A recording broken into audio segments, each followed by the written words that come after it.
comment est-ce qu'ils voient l'avenir de l'intégration industrielle et l'avenir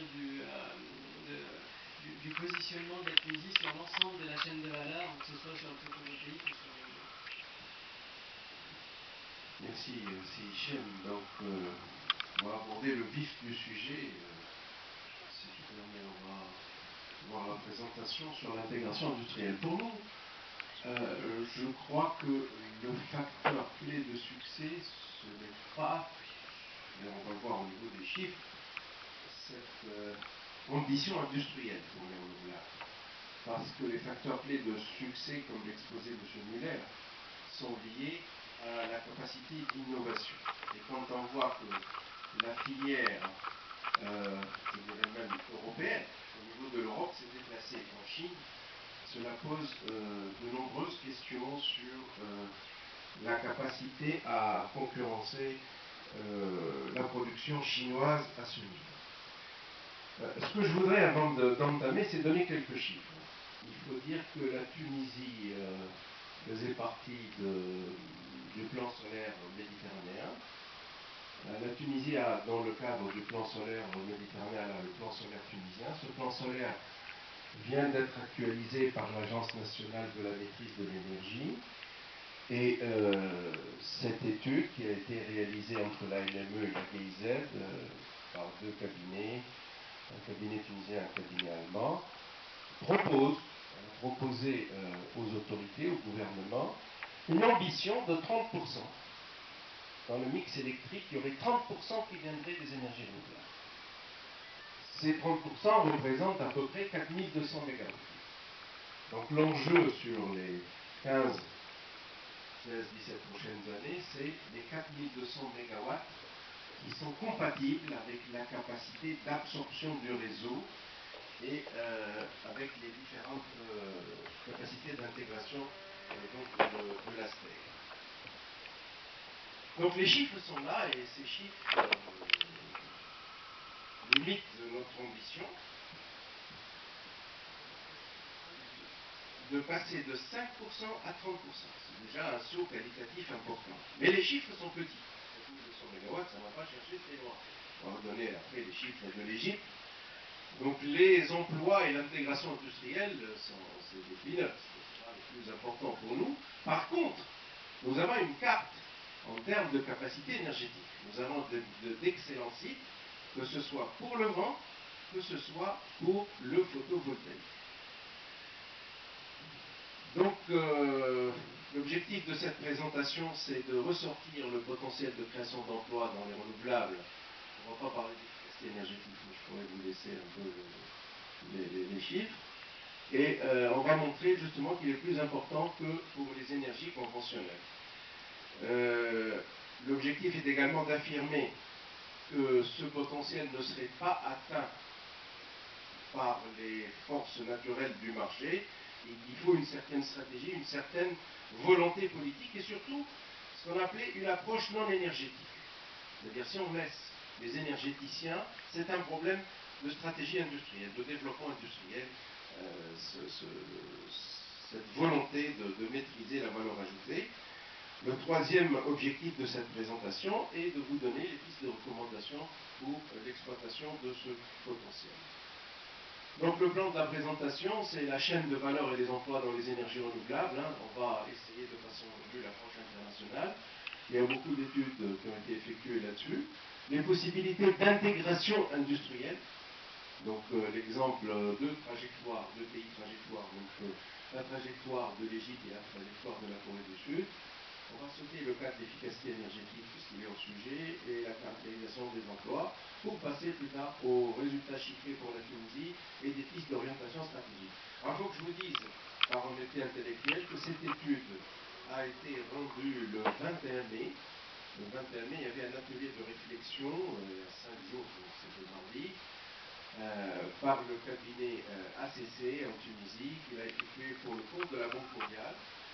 Et elle a été donc diffusée dans un atelier qui s'est tenu le mardi pour préparer une conférence nationale sur l'énergie. Cette conférence serait initiée autour de la mi-juin, un peu l'exemple débat national en France sur la transition énergétique. Cette conférence démarrerait le 15 juin pour se terminer, à mon avis, vers la fin de l'année avec une proposition donc, de projet de loi pour voir quelle est la future transition énergétique de la Tunisie. Je me permets de faire une digression pour l'assistance. En fait, on va le voir tout à l'heure peut-être, les ressources en gaz sont en train de s'épuiser en Tunisie. Et donc nous n'avons pas de perspective gazière. Alors il faut switcher. Il y a quelques années, on avait pensé au nucléaire. On a parlé d'un grand programme nucléaire et on a déjà à l'ASTEC commencé à former les ingénieurs puisqu'on avait conclu une convention avec l'ISPL et actuellement on est à la 4e promotion. Donc, après la Révolution, il y a eu un mouvement donc, et un lobby environnemental qui s'est opposé au nucléaire. La décision n'a pas été prise par le gouvernement. L'étude continue jusqu'à fin 2013 et on demande au gouvernement de prendre position. Donc, soit c'est le nucléaire, soit c'est le charbon, et sur ce advient le gaz de schiste. Donc voilà un peu l'éventail des choix qui s'offrent à la collectivité nationale.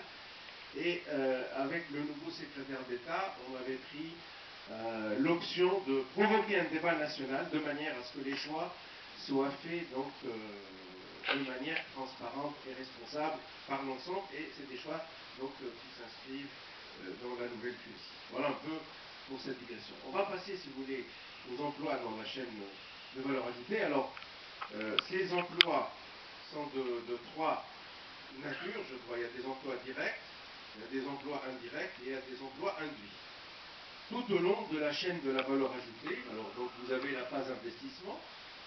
Donc les emplois, on va les caractériser en emploi an, c'est une sorte de emploi par an, sur les différents stades de développement industriel. Donc les emplois directs se retrouvent surtout dans la phase de fabrication, des études, du développement, de l'assemblage, de l'installation et de la gestion du projet.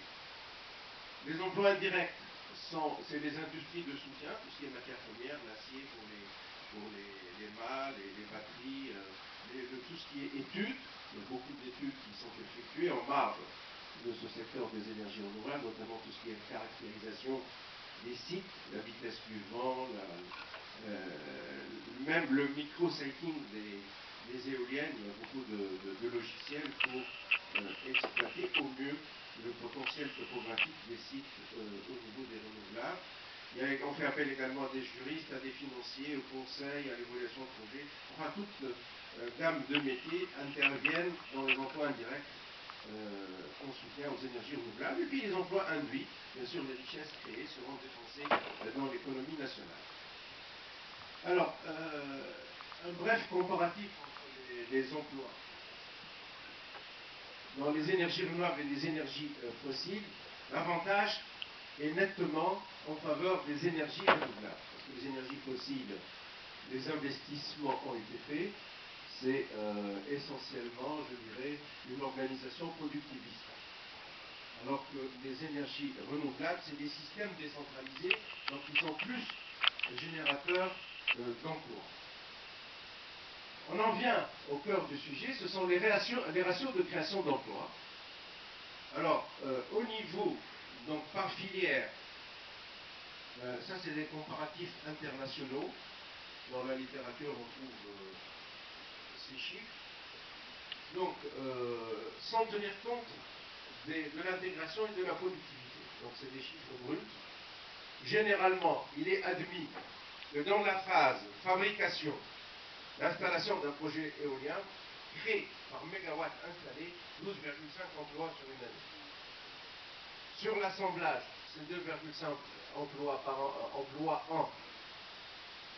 par mégawatt. Et bien sûr, la phase exploitation et maintenance, le niveau est très bas, puisqu'il est de 0,4 emplois an par mégawatt installé. Pour le photovoltaïque, donc c'est 9,3 dans la phase fabrication, 29 au niveau de la phase assemblage, installation et gestion du projet. Donc c'est générateur d'emplois, d'emplois de plombiers, d'installateurs, et c'est très peu consommateur d'emploi, créateur d'emploi en termes d'exploitation et de la maintenance. Pour le CSP, qui est la technologie du concentrateur solaire, c'est 4 au niveau de la phase fabrication industrielle, 6 au niveau de l'assemblage et 0,3 pour la phase exploitation et maintenance. Et on a un comparatif pour tout ce qui est combustible classique, fossile, le gaz fuel. Donc on voit que dans la phase industrielle, c'est 0,07 emplois par an. Il y a quelques emplois au niveau de l'assemblage, mais pratiquement très peu en termes d'exploitation et maintenance, si ce n'est les 0,12 qui sont liés à l'approvisionnement en combustible, qui corrigent un peu. Donc voilà un peu sur ces ratios. Maintenant, ces ratios, c'est des ratios standards qu'il va falloir corriger par le taux d'intégration au niveau de la chaîne de valeur et les niveaux de productivité du travail dans la phase industrielle et dans la phase d'exploitation et maintenance. Et bien sûr, le facteur accumulation de la technologie qui varie d'un pays à l'autre. Donc, vous voyez les niveaux d'intégration qui ont été estimés pour la Tunisie sont de 40% pour la phase industrielle. Ça veut dire que le tissu industriel local est capable d'offrir 40% de valeur ajoutée pour l'intégration industrielle. Le tissu actuel offre déjà une bonne. C'est-à-dire qu'on a une industrie mécanique électrique qui est capable, on va le voir tout à l'heure, par le nombre d'entreprises qui sont capables et qui ont déjà et qui fait de la sous-traitance pour les projets qu'a réalisé l'installé. Le niveau d'intégration est de 80% pour la phase assemblage et bien sûr il est de 100% pour la phase exploitation et maintenance.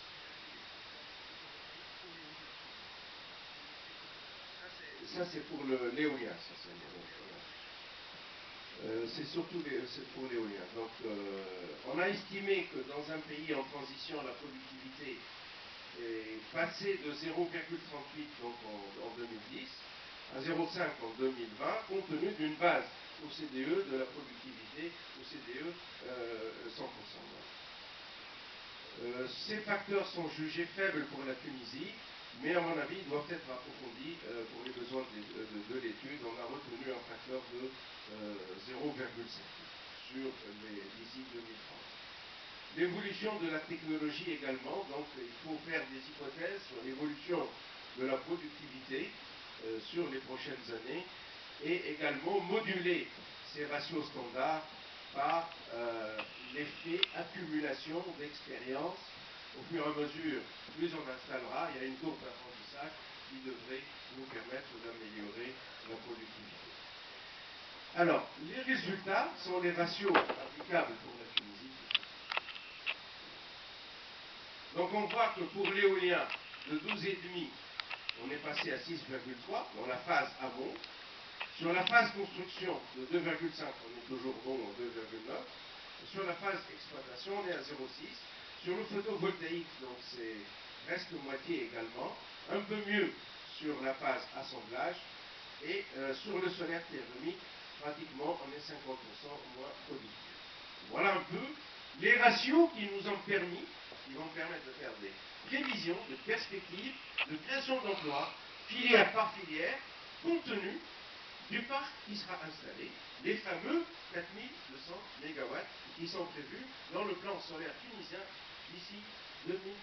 Voilà un peu l'approche en termes de création d'emplois directs et indirects. Le slide d'après, donc on voit que sur les 4205, le sous-total dont on va, on a prévu 1675 donc, de champs éoliens installés, capacité éolienne de 1675 MW, 1930 sur le photovoltaïque et des champs en concentrateur solaire de 600 MW, qui généreraient des emplois donc, directs avant exploitation, donc dans la phase d'investissement de 1020 pour l'éolien, 4860 pour le photovoltaïque, 350 pour le CSP. Vous avez les emplois déclinés également par filière renouvelable au niveau de l'exploitation et de la maintenance, et on voit globalement que l'ensemble des emplois créés est autour de 8500 à 9000 emplois. Comparativement à la capacité à installer sur les combustibles, donc sur fossiles, gaz et fuel, on aurait une capacité installée de 1520 qui permettrait de générer 2200 points Donc on voit qu'il y a un effet, il y a un facteur 4.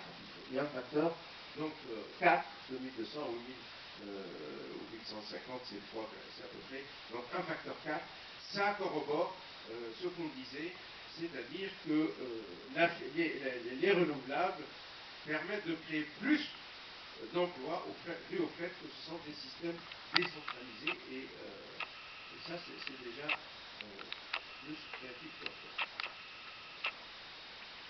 Alors, pour venir à l'intégration industrielle, l'exemple de l'éolien, il y a une étude qui a été faite par le cabinet ICUB, il y a pas mal d'études qui sont faites.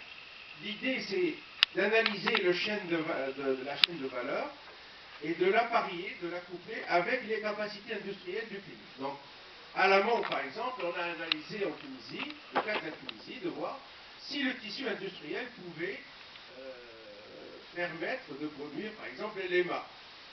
Et les mâts ont été réalisés dans le cadre du projet Gamesa par la société Sotomini. Il y a également deux autres, je citerai la SIN, je citerai MIG, qui sont des entreprises industrielles installées sous désert et qui sont capables donc, de fournir les mâts pour les renouvelables. On a une industrie très florissante au niveau des câbles également. Oui, si je comprends, ces deux industriels maintenant, ils exportent leurs mâts en Europe et en Grèce. Donc le premier pilier c'était fournir en Tunisie et ça leur a permis d'exporter. Merci Yves pour cette information. Donc l'idée c'est donc d'analyser sur la chaîne de la valeur ajoutée quels sont les acteurs industriels capables de donner donc une valeur ajoutée, une certaine intégration industrielle. Et on voit que quelques projets existent en Tunisie et qui pourraient permettre aux bureaux d'études locaux d'acquérir les compétences. Donc les noyaux durs existent en termes d'intégration industrielle ou d'intégration de la connaissance sur les chaînes de valeur. Donc l'intégration est possible pour la plupart des maillons de la chaîne, tout ce qui est mâts et câbles, tout ce qui est ingénierie, tout ce qui est transport, tout ce qui est installation, assemblage. Reste à importer la génératrice et quelques composants électriques et mécaniques pointus. Et on discutait hier soir entre nous. Je crois que même l'industrie française importe ces composants on avait dit hier, de chez Siemens. Donc les fabricants se concentrent sur quelques pays. Alors, là j'ai donné un exemple pour la technologie CSP, Concentral Solar Power.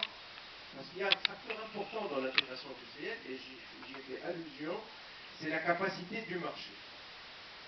Et en Tunisie, on a vu que on avait un enjeu de 600 MW en termes de CSP.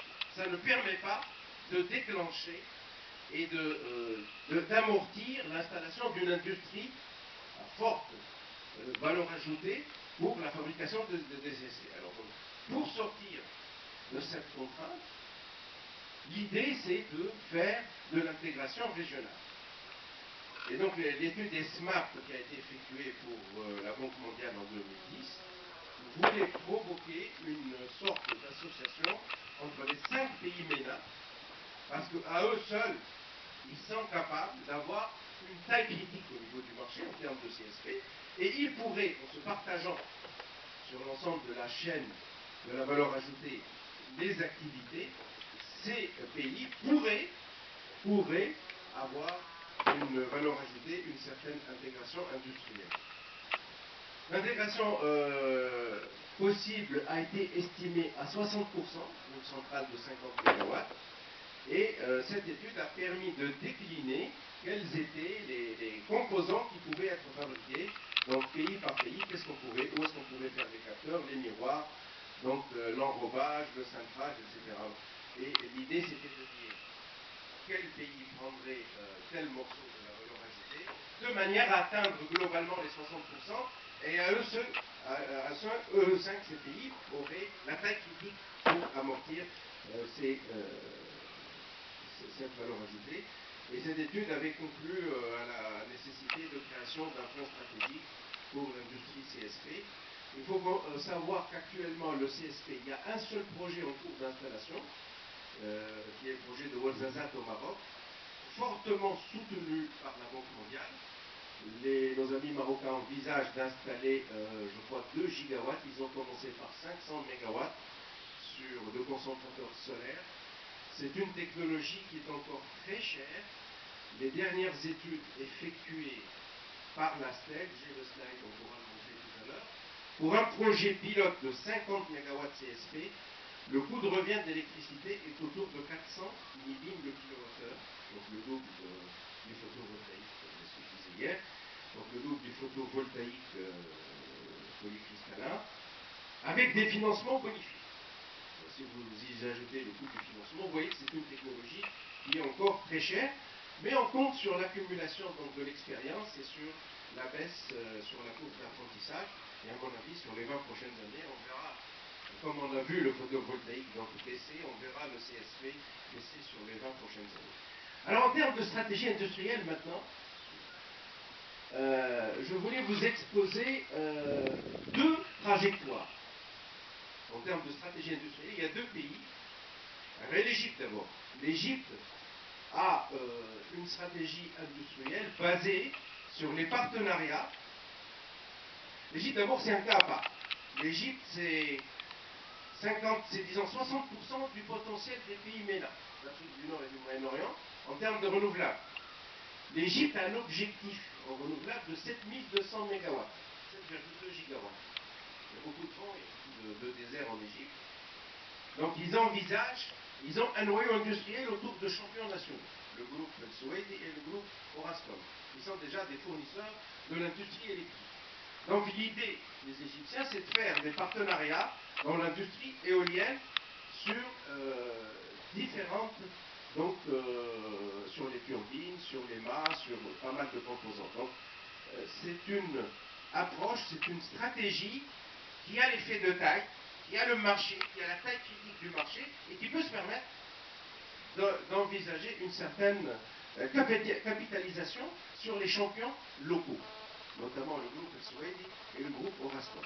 Donc ils font des partenariats avec des sociétés étrangères pour faire ramener un certain transfert de technologie avec, par exemple, le projet d'installation d'une unité de fabrication de turbines et d'une autre pour les pales, par le groupe Suwaidi. Ils ont la taille critique, ils ont le marché. La deuxième stratégie industrielle, la deuxième trajectoire industrielle, qui est beaucoup plus proche de nous, Tunisiens, c'est l'approche de la sous-traitance de composants. Et là, c'est une approche qui a été adoptée par la Corée du Sud. L'idée, c'est de se spécialiser, de faire du partenariat, de se positionner sur quelques composants, et on fait que ça.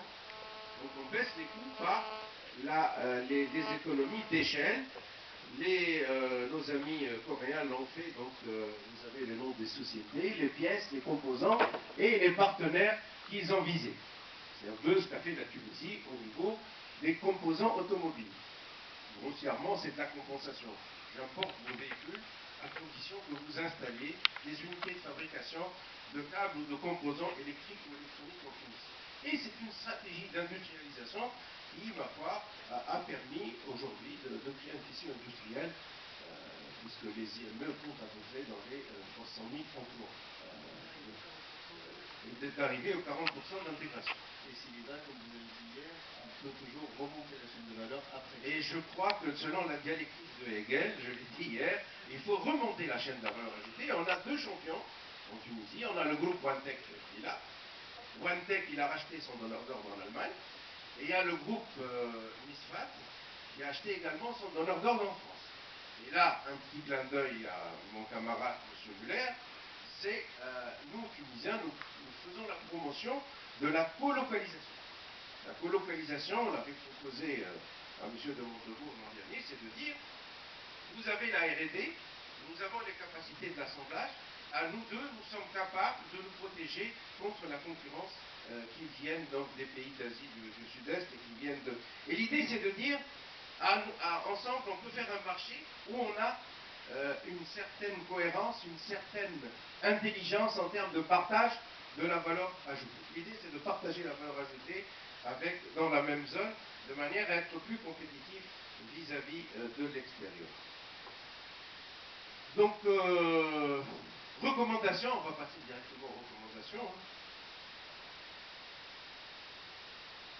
Donc pour nous, Tunisiens, nous préconisons la stratégie de la sous-traitance, compte tenu du fait que nous n'avons pas la taille critique, que l'intégration régionale est encore un vœu pieux.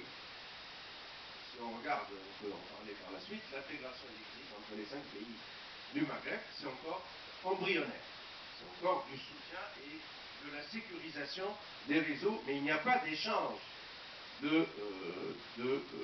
d'échange donc de quantité d'électricité entre les 5 pays du Maghreb. D'ailleurs, à l'instar de ce qui se passe dans le domaine commercial. Vous savez que dans une étude qui a été effectuée il y a quelques années, on avait démontré que les pays de l'UMA perdaient 1 point de croissance chaque année.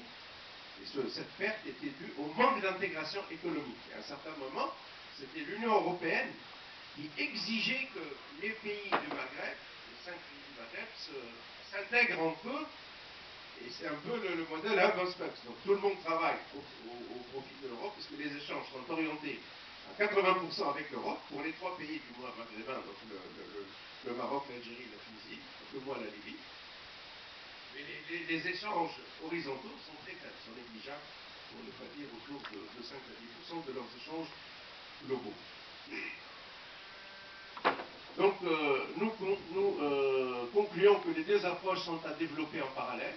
Il faut essayer d'avoir le marché en recherchant une taille critique,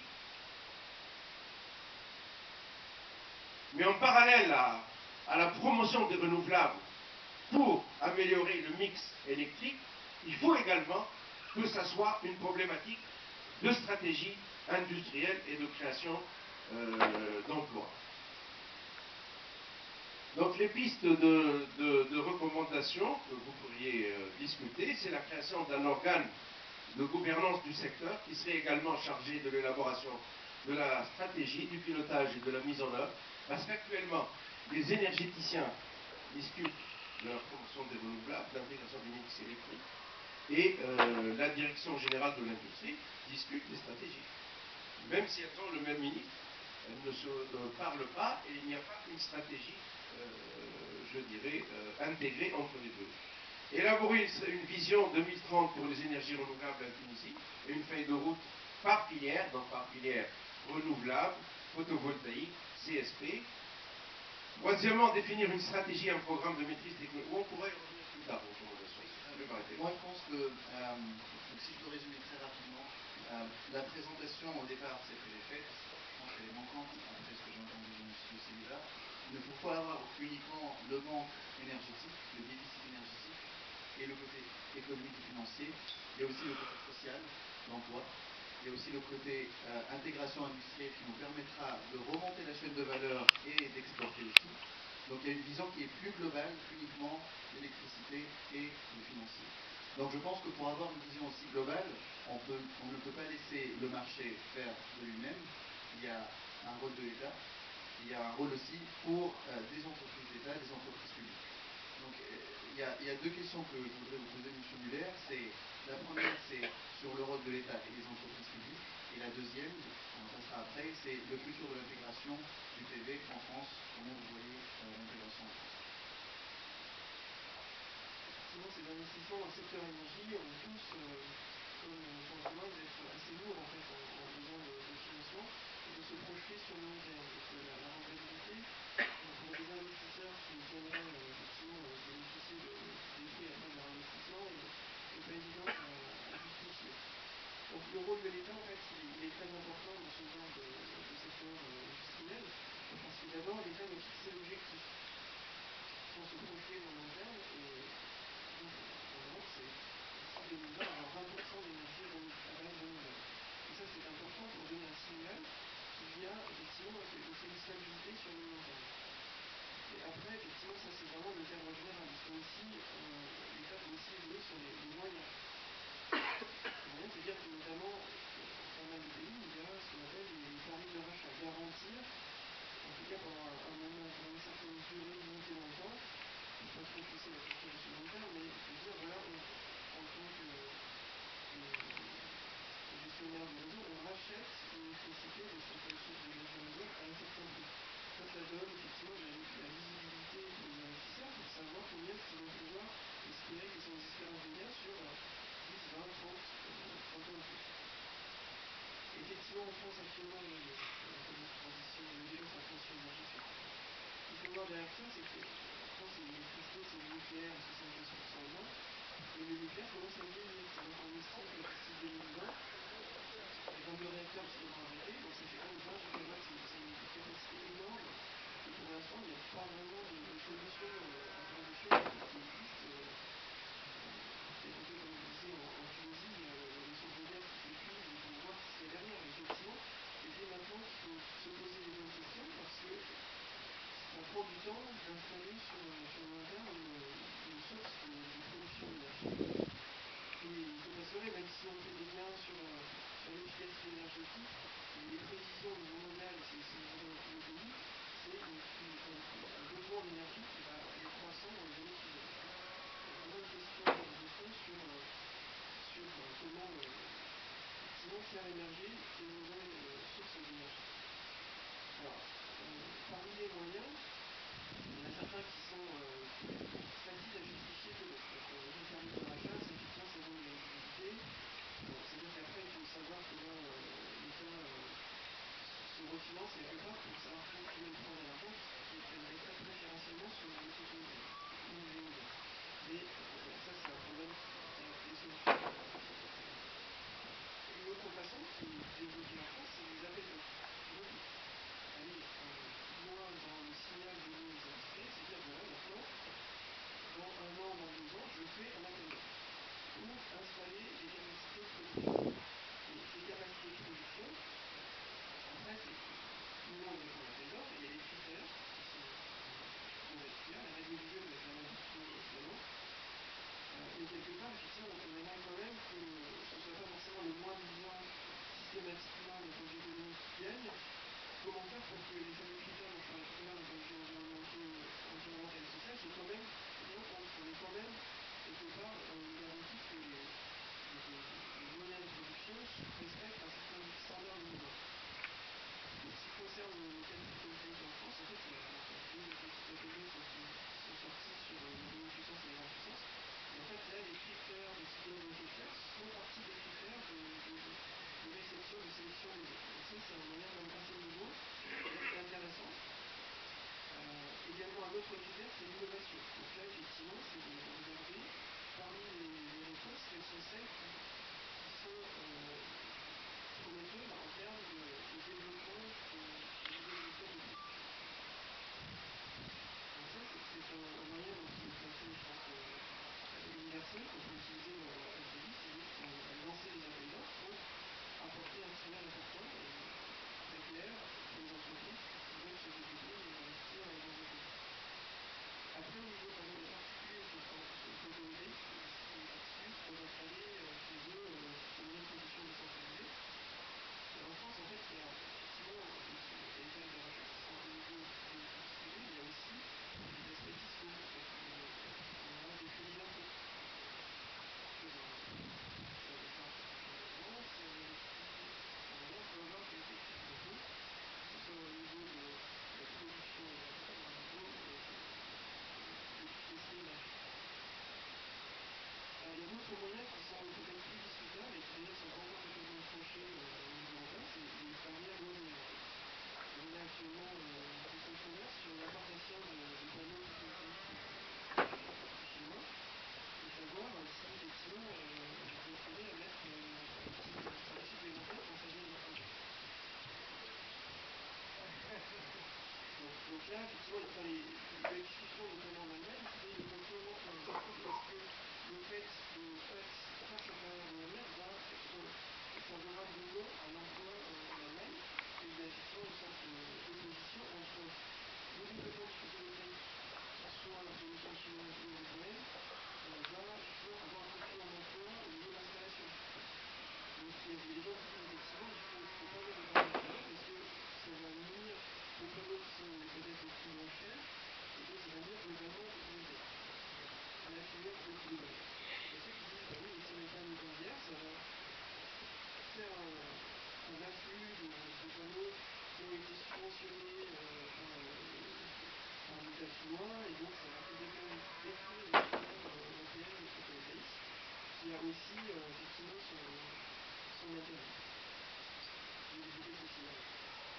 calcule que si on est sur des trajectoires ambitieuses, ça fait quand même 2 ans de plus que le on peut direct en Europe d'ici 2020, donc c'est quand même quelque chose d'assez important.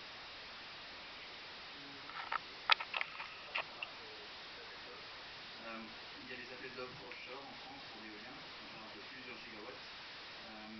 Mais ce qu'on a remarqué, c'est pour le round 1, le premier round, EDF a gagné les 4 sites, pas 5, le 5e site n'a été donné à personne. Donc finalement, est-ce qu'en faisant cet appel d'offres, là je fais une transition rapide sur entreprise publique et entreprise privée, est-ce qu'en faisant ce genre d'appel d'offres, est-ce qu'on n'est pas encore une fois en train de favoriser les grands champions du Sud? Progressivement des PME, des tissus industriels en général. En ce qui concerne le photovoltaïque, il y a effectivement d'autres sociétés qui sont extrêmement photovoltaïques qui font financer une réponse à l'appel d'offres. Le principe qui s'est passé derrière EDF, ils avaient pris conscience de ça, mais il y a d'autres entreprises qui sont des petits collègues. Donc ça tire aussi sur un réseau de sous-traitants et ça répond à la question qui peuvent se développer, même si en fait de cause, c'est des solutions.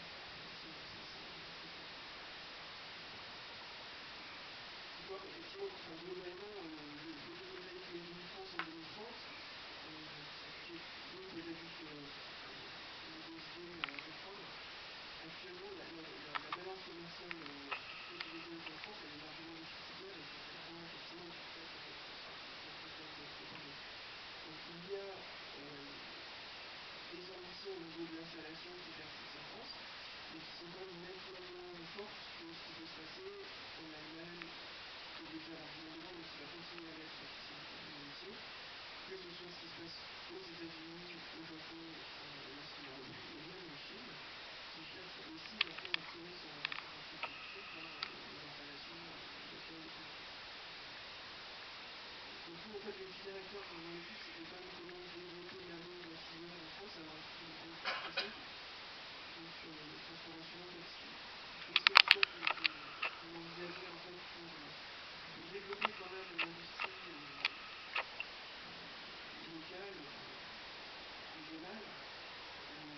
Il y avait les appels d'offres, comme je viens de le dire, en renforçant certains critères sociaux et environnementaux, parce qu'on voit qu'il y a un certain savoir-faire en France et puis certains contextes de production propre qui sont ces industries post-pays, comme Chine. Et il y a également, on peut encore tout à fait parler, c'est ce qu'on appelle la construction durable. Donc c'est un maillon, en fait, l'énergie, on a dit les choses sincères, dans un tout qui est le mode de vie, en fait. Et donc la construction durable, c'est-à-dire qu'en tant qu'individu, on cherche effectivement à s'éclairer, à se chauffer, à reproduire cette réalité. On a un certain nombre de besoins qui évoluent. Les standards existent, en fait, sont de plus en plus performants, on cherche à être de plus en plus efficace, à avoir de plus en plus un niveau de vie qui s'améliore. Derrière ça, donc, il y a des moyens de production et de construction qu'il faut réinventer pour ne pas réduire trop vite les capacités de production de la nature. Donc, ce qu'on appelle la construction durable, c'est d'avoir un moyen de faire le ciment, de faire la construction des bâtiments durables sur le long terme, mais derrière le bâtiment, la phase d'exploitation est aussi très importante du point de vue consommation d'énergie. Et derrière ça, donc, il y a les moyens de production et puis aussi de consommation. On va essayer de réduire les efficacité énergétique est un coût. Et l'électricité renouvelable, notamment photovoltaïque, s'insère là-dedans parce que c'est un moyen local. Donc on peut jouer sur les moyens de distribution, jouer sur ce qu'on appelle les smart grids pour adapter au plus près les besoins et les modes de production. Là, il y a sans doute une réflexion à mener dans certains Français. On est en France des champions de la construction durable. Maintenant, on joue, on cherche à se diversifier vers l'aval. Donc, on n'est pas des pages qui cherchent à se développer sur l'aval de leur savoir-faire. Il y a un lien sans doute à faire avec l'énergie renouvelable. Et puis, il y a aussi, on a identifié d'autres moyens pour développer l'énergie photovoltaïque qui étaient d'intégration, des réflexions, des concentrations peut-être plus importantes des sociétés entre elles, puisqu'il y a beaucoup de petites moyens de production qui sont au point assez centralisés par rapport aux capacités de production internationales. Donc des coopérations industrielles à faire, donc peut-être effectivement aussi l'approfondie de ce côté-là. Merci Monsieur Muller. Vous soulignez bien que la France a un peu raté le coche finalement en termes de production et d'instance. Ouais, pour l'instant, quand on mise sur le nucléaire, peut-être qu'on ne peut pas se permettre aussi d'idées en parallèle sur le photovoltaïque. Et je pense j'espère que la transition énergétique va vraiment mettre le doigt sur le fait qu'il y a vraiment un besoin d'accélérer un peu plus les changements de modèle. Merci, et je reviens à Célina. Là, on a un slide de recommandations. J'espère que vous profiterez aussi pour nous parler de tout ce qui est aspect réglementation aujourd'hui et incitation au niveau de l'État pour la promotion globale de ce qu'on a dit de la chaîne de valeur en termes d'installation de production et de développement de capacités installées derrière l'énergie renouvelable, qui va elle permettre de tirer toute la chaîne, toute la filière verte.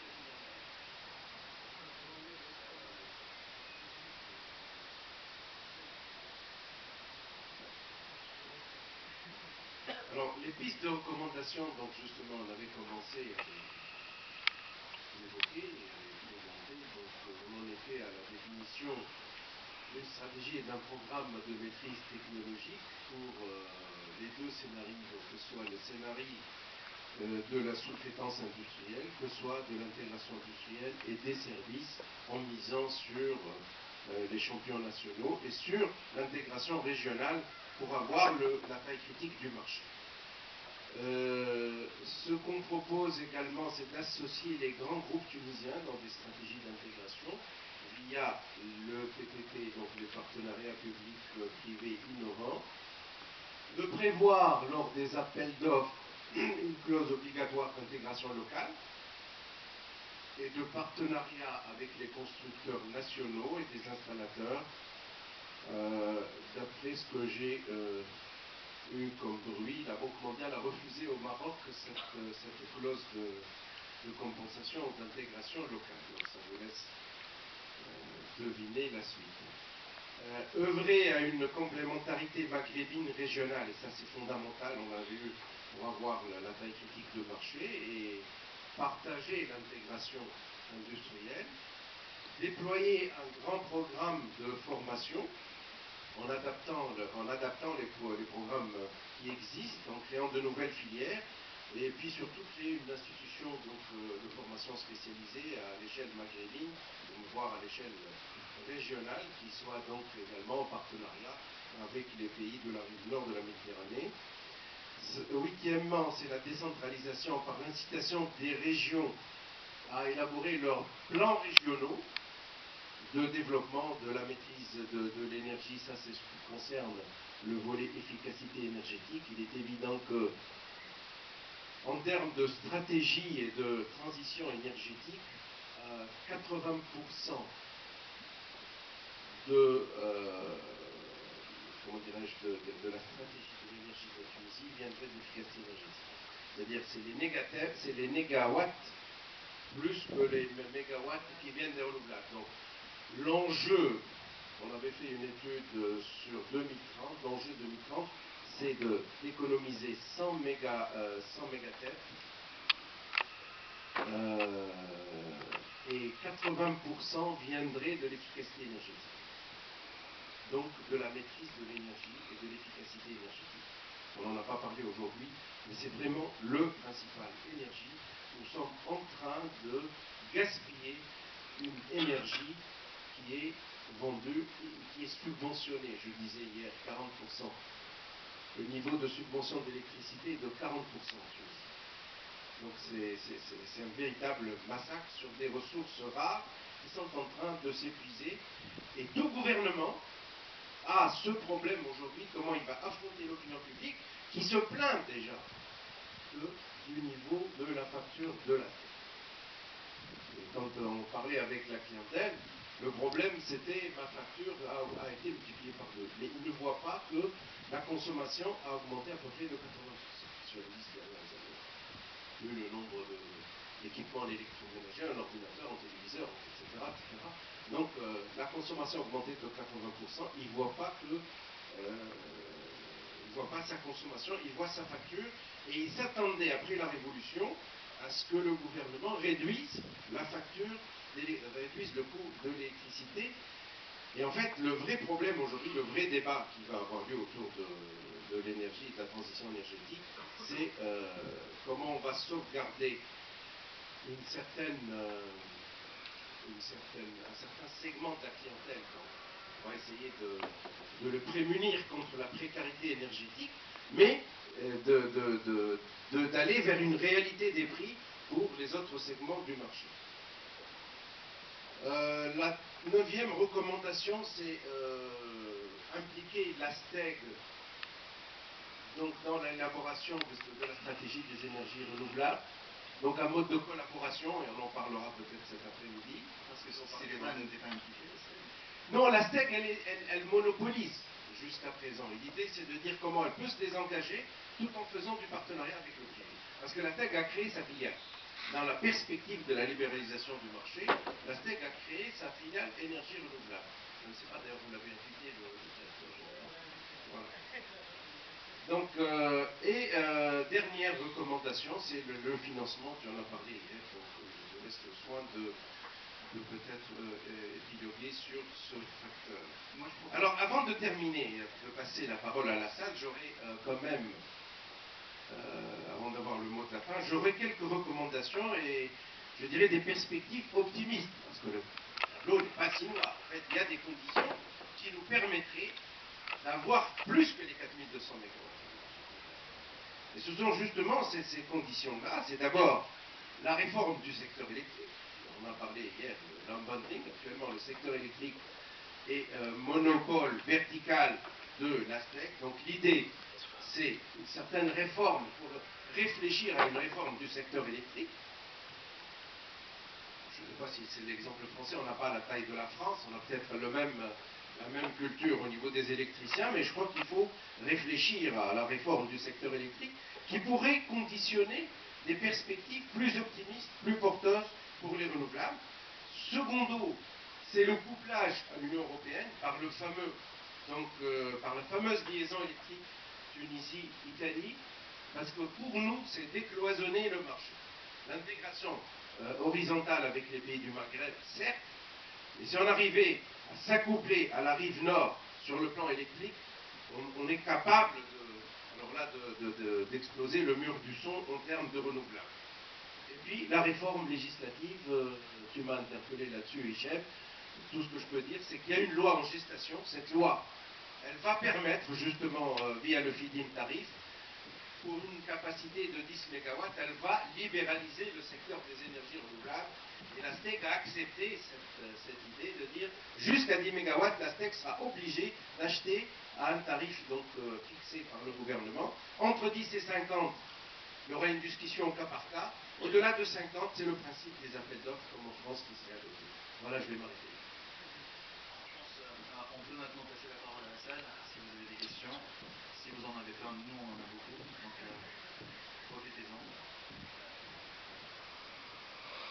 On prend 3 questions. 2, 3. Si on a 3.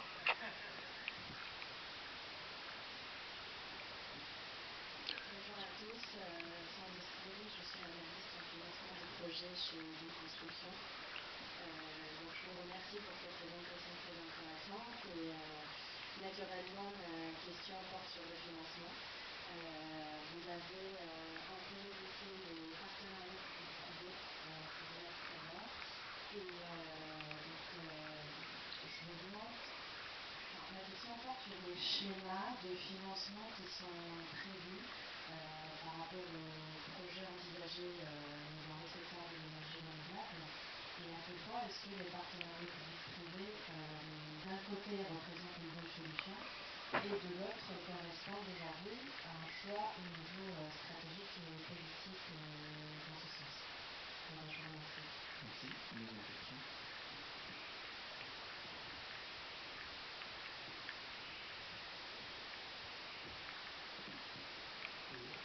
Bonjour, Meher Damak, étudiant. J'avais une question concernant le CSP. Donc, c'est une filière qui n'est pas très développée dans le monde par rapport au photovoltaïque, par exemple. Et donc, je voulais savoir si vous pensiez que la Tunisie pouvait avoir des entreprises qui faisaient du CSP sur toute la chaîne de valeur, donc qui faisaient de la R&D, du développement, pas se contenter de l'industrialisation et des partenariats avec l'étranger. Parce que finalement, même si on commence maintenant, on n'aurait pas beaucoup de retard par rapport aux autres pays, puisque c'est une technologie assez nouvelle et plus simple que le photovoltaïque. Donc voilà, est-ce que c'est possible? Est-ce qu'il y a une ambition politique pour ça? Parce que ça ne peut pas se faire sans incitation, notamment financière.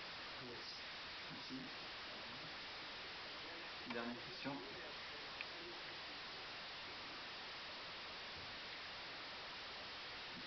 Bonjour, Amit Triki, ingénieur ferroviaire. Donc ma question, c'est un complémentaire par rapport aux appels d'offres et au PPP. Donc comme vous avez donné l'exemple, M. Mousler, sur le cas du Maroc, à qui on a refusé la clause d'intégration d'avoir une présence au Maroc. Ça, c'est quelque chose qu'on connaît à peu près dans la plupart des industries. Tous les pays, quand ils vont aller tout seuls, ils n'ont pas la taille critique.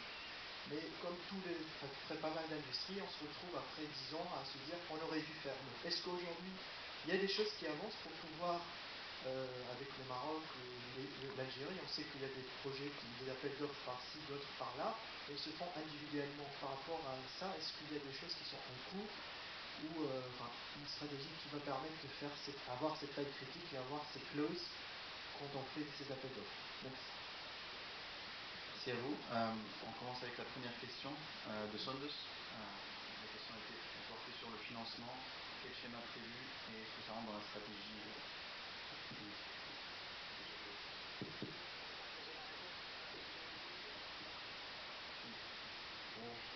Plutôt moi, il n'y a pas de problème. Alors,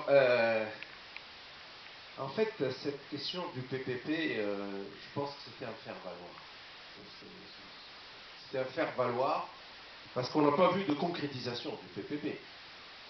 Et comme je l'avais dit, l'ASTEG a essayé de protéger son marché. En fait, elle voulait avoir une longueur d'avance en termes d'apprentissage, ce qui est légitime pour une entreprise publique qui est dépositaire donc, de ce métier d'électricien. Et elle a fait un bout de chemin avec une entreprise qui s'appelait Enerciel au début de la décennie 2000. Mais ce partenariat avait avorté et les Américains étaient fâchés contre la Tunisie pour ne pas avoir respecté notre parole. Alors en termes de financement, je crois que aujourd'hui, l'ASTEG, via sa filiale énergie renouvelable, essaye de faire du PPP. Donc on a fait des schémas, on a présenté des schémas.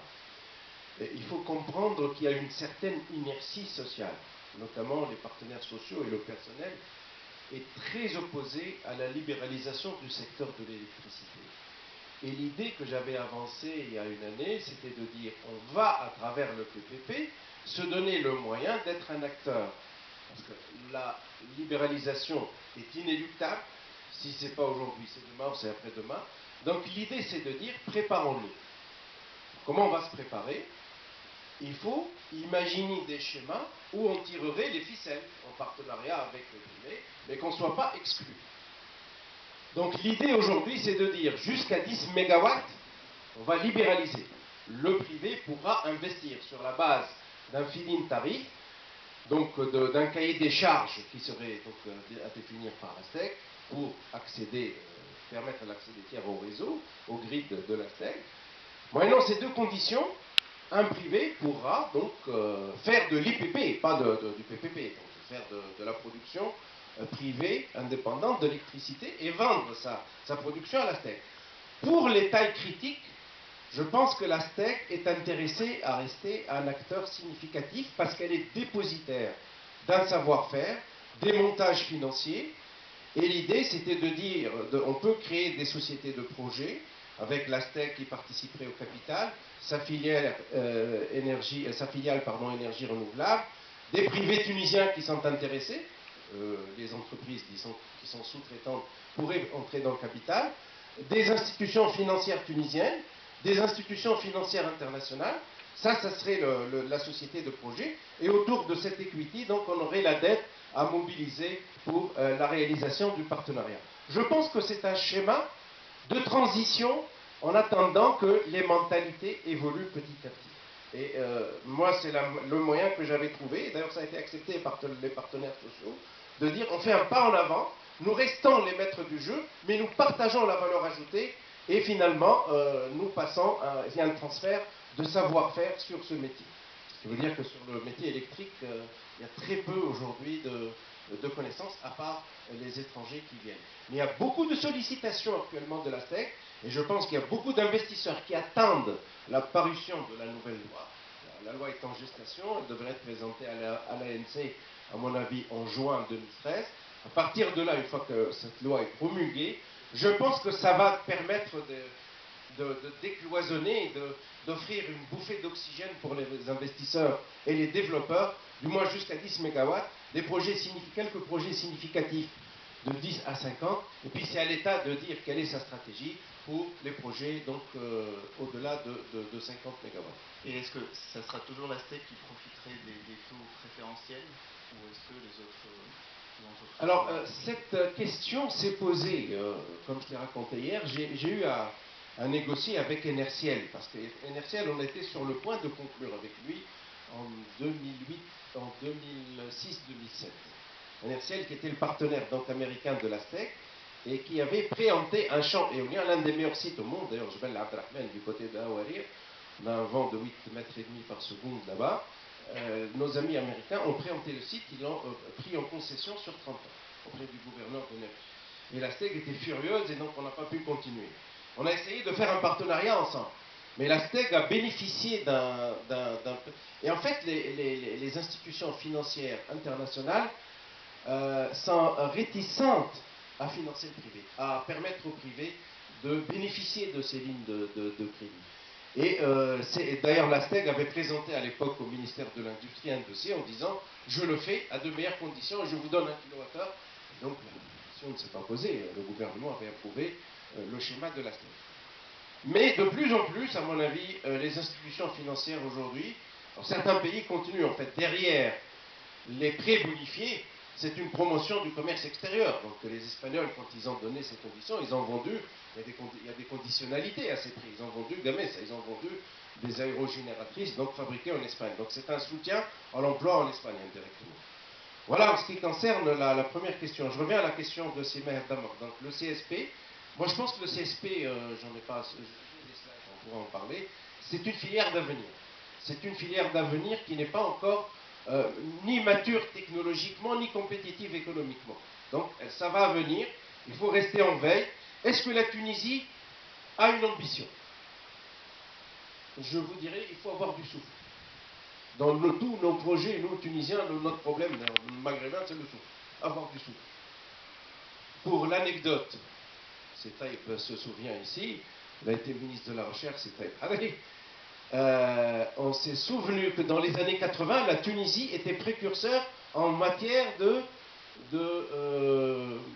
silicium, de la cellule photovoltaïque. On avait fabriqué dans les années 80, on a déjà des chercheurs à Bolsonaro qui avaient fabriqué les premières cellules photovoltaïques.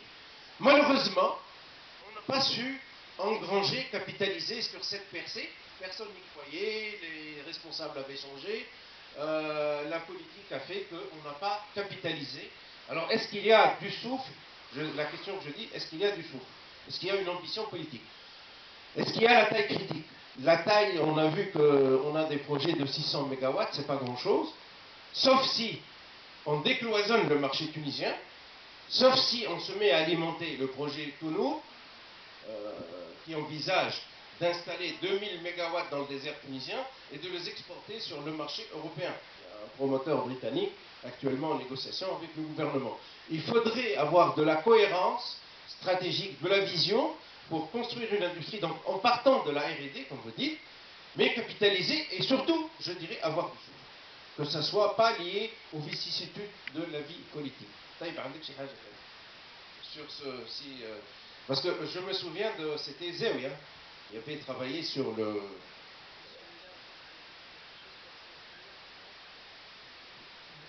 En fait, le CSP, c'est étudié aussi au Maroc en ce moment. Vous avez une réalisation voilà, avec je crois, les Allemands qui les assistent. Un des points qu'on a vu, parce que moi j'ai plutôt un côté développement durable à chaque session projet, c'est qu'il faut voir aussi que ça demande pas mal d'eau. En fait. Donc, ça rentre en concurrence au Maroc avec les cultures bivonnières. Donc c'est peut-être un point aussi à regarder pour cette industrie. Il reste la dernière question de Amine. Alors la dernière question, elle a trait à l'intégration maghrébine. Ah bah oui, l'intégration de la région, MENA. Bon, là, malheureusement... on a déjà du mal tout seul. On a déjà du mal tout seul, mais il faut garder espoir. Mais bon, j'ai présidé la STEC pendant 2 ans. On a organisé le dernier Comelec au mois